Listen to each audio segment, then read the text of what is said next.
রাত্রে আমরা 3টা নাগাদ একটা পেশেন্ট নাম হইল বিমল সরকার, বাড়ি নারায়ণপুর এয়ারপোর্ট রোড, বাবার নাম লেট বিনোদ সরকার। 3টার সময় পেশেন্ট নাকি অ্যালকোহলের সাথে পয়জন খাইছে, প্যারাকোয়েট পয়জন। পেশেন্টটারে ইমার্জেন্সিতে নেওয়া হয়েছে 3:50 তো এখানে আসার পরে এখানে যে ডাক্তারবাবু আসলেন, doctor Liton Das, doctor Abhik Deb, doctor Shantanu Das, তারা পেশেন্ট দেখতে আসলেন। ডক্টর লিটন দাস ইমিডিয়েটলি পেশেন্টটা অ্যাটেন্ড করছেন, কইরা পার্টিরে জানাইছেন যে পেশেন্টে পয়জন খাইছে, পেশেন্টের অ্যাটলিস্ট স্টেবল না, পেশেন্টের ওয়াশ করা দরকার, ইমিডিয়েটলি স্টমাক ওয়াশের পরামর্শ দিয়েছেন। তো পেশেন্টের স্টমাক ওয়াশে করানো হইতেছিল। তখন থেকেই পেশেন্ট পার্টি খুব উত্তেজিত হইয়া ডক্টর লিটন দাসের লগে খুব খারাপ ব্যবহার করতেছিল, ইভেন ফিজিক্যাল অ্যাসল্টের হুমকিও দিতেছিল, দেখালামও এরকম কইতেছিল। স্টিল ডক্টর লিটন দাস পেশেন্টটা দেখছে এবং এরপরে আবার যখন কমপ্লেন করছে পেশেন্টটা আবার গিয়া দেখতে গেছেন। সেই সময় ডক্টর লিটন দাসের উপরে তারা খুব প্রাণঘাতী হামলা করছে। দুইজন লোক, যার নাম হলো তপন সরকার অ্যান্ড বাপন সরকার।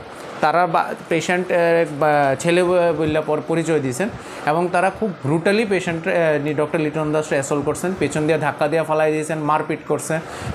লিটন দাসের পেটে এবং বুকে খুব আঘাত লাগছে, গালে চর থাপড় দিছে, আর বাজে ভাষা স্ল্যাং ল্যাঙ্গুয়েজ তো ইউজ কন্টিনিউসলি তারা করে গেছে।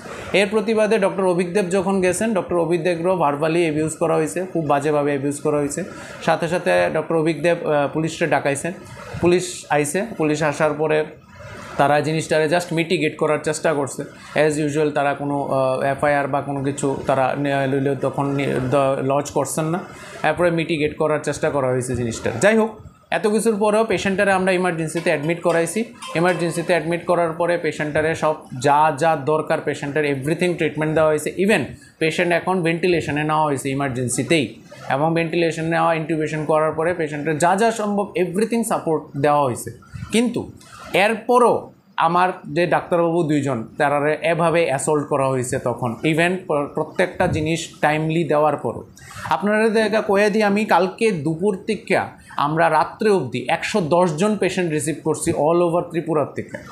তারপরে এই রাশের মধ্যে থেকেও পেশেন্টরে কিন্তু প্রপার টাইমে ডিউ কেয়ার দেওয়া হয়েছে। ইভেন যখন গাইনোকোলজি ওয়ার্ডে কালকে একটা ইমার্জেন্সি হয়েছে, সেইখানে আমরা এখান থেকে লোক ডাকা হয়েছে, এই ডক্টর লিটন গিয়া একটা মার প্রাণ বাঁচায় আইছে কালকে গাইনোকোলজি ওয়ার্ডে। তারপরও পেশেন্টে এইভাবে পেশেন্টের পার্টি তারে অ্যাসল্ট করছে সব কিছু জানার পর। তো এই জিনিসটা আমি সবাই সম্মুখে আনতে চাই, কারণ ইমার্জেন্সি ডিপার্টমেন্ট এজিএমসি আমরা গত 3 বছর ধরে, আপনারা সবাই জানেন, আমরা টোটালি ফুল সার্ভিস দিতেছি ইনক্লুডিং এভরিথিং। সেই অবস্থায় একটা পেশেন্টে এইভাবে সার্ভিস দেওয়া সত্ত্বেও যদি আমার ডাক্তারবাবুরা এইভাবে অ্যাসল্টেড হয়, এই হুলিগানিজম হইতে থাকে, তাহলে আর নিয়ার ফিউচারে আমরা নেক্সট জেনারেশন ডাক্তারবাবুরা কতটুকু সার্ভিস দিব, এটা একটা বিশাল বড় প্রশ্নের মুখে আয়া দাঁড়ায় গেছে আজকে।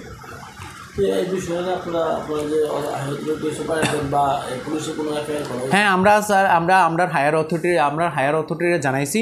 এখানে আমার পেপার আছে, আমি সব ইনসিডেন্ট টোটালি লিখছি, এবং ডক্টর লিটন দাসকে আমরা দেখাইছি ডাক্তার ট্রমা সেন্টারে, ফুল চেক আপ করা হয়েছে এবং আমরা সোনোগ্রাফি অ্যাডভাইস করা হয়েছে, সেটাও আমরা এখন করতেছি।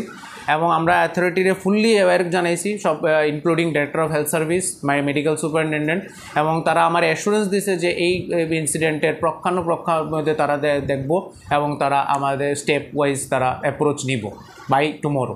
তারা আমার অ্যাসুরেন্স দেওয়া হয়েছে। গতকালকের ঘটনা নতুন নয়, এর আগেও এই ধরনের বহু ঘটনা হয়েছে।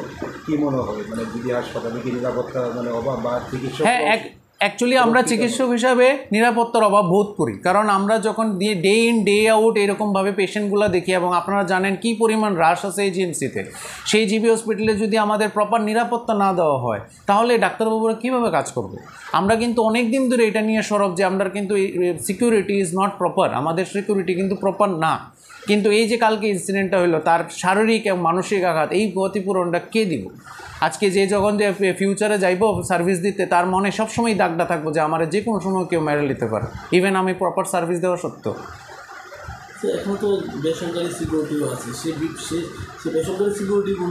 বেসরকারি সিকিউরিটি আমি যা নিউজ পাইলাম তারা ছিল ইনসিডেন্টের সময়, বাট তারা কোনো অ্যাকশন, ইমিডিয়েট অ্যাকশন কিচ্ছু নিয়েছে না তখন জিনিসটারে।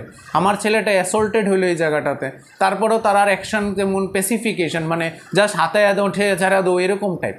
তো আমার ছেলেটা যে অ্যাসল্ট হইলো, তারপর সে মানে কোথায় সেই সিকিউরিটি ছিল আমি তো কিছু বুঝতে পারলাম না। আমি তো জিজ্ঞেস করলাম আজকে যে বেসরকারি সিকিউরিটি ছিল অন দ্য স্টেজ, বাট সে কিছুই করলো না, আমার ছেলেটার অ্যাসল্ট করে গেল তারা।